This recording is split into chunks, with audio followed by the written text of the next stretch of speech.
જૂનાગઢના કેશોદના પીઆઈનું નામ વટાવીને ઠગાઈ કરવામાં આવી હોવાની પોલીસ ફરિયાદ નોંધાઈ છે. હેતલકુમાર ઠુંબર નામના બિલ્ડરે કેશોદ પોલીસ સ્ટેશનમાં ફરિયાદ કરી છે. ફરિયાદ મુજબ ફરિયાદીએ રેસિડેન્ટ બિલ્ડિંગ બનાવવા રૂપિયા વ્યાજે લીધા હતા.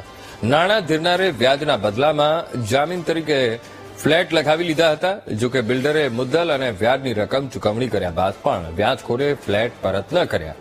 બિલ્ડરે 14 લોકો સામે ફરિયાદ કરી હતી. આ દરમિયાન હિતેશ ગોહિલ નામના ઠગબાજે બિલ્ડરનો સંપર્ક કર્યો. હિતેશ ગોહિલે કેશોદ પોલીસ સ્ટેશનના તત્કાલીન પીઆઈ પોતાના મિત્ર હોવાનું કહ્યું. કેશોદ પોલીસ સ્ટેશનમાં ફરિયાદ લેવાય તેના માટે 1 લાખ રૂપિયા માંગ્યા હતા.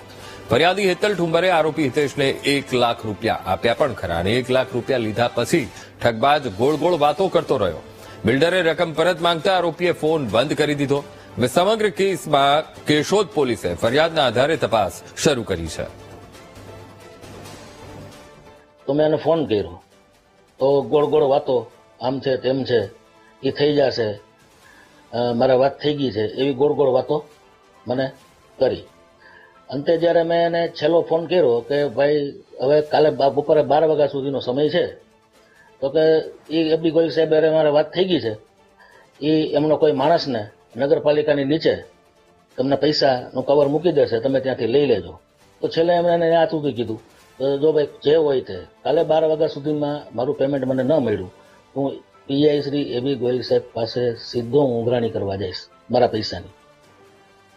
આવ્યો છેલ્લો સંપર્ક એમનો થયો પછી એમના ફોન બંધ થઈ ગયા હતા. એક હિતેશ ગોહિલ કરીને જે સોશિયલ વર્કર એના મૂળ સિલોદરના રહી છે અને હાલ તેઓ વડોદરા મકરપુરા રહેતો હોવાનું ફરિયાદીશ્રી જણાવે છે અને તેઓએ જણાવેલ કે જો તમારે એમાં ફરિયાદને પેલી કડક કાર્યવાહી કરવી હોય તો તમારે મને 1 લાખ રૂપિયા આપવા પડશે. અને પોલીસ સ્ટેશનના કેશોદ પીઆઈ એબી ગોહિલ ત્યારે ફરજ પર જ હતા. જેઓ મારા મિત્ર છે તેઓએ વિશ્વાસ આપી અને જુદી જુદી તારીખે 35,000 તેમજ 65,000 એમ મળી અને કુલ 1 લાખ રૂપિયા તેઓએ આંગળીયા થ્રુ મોકલાવેલા હતા આ કામના આરોપીને.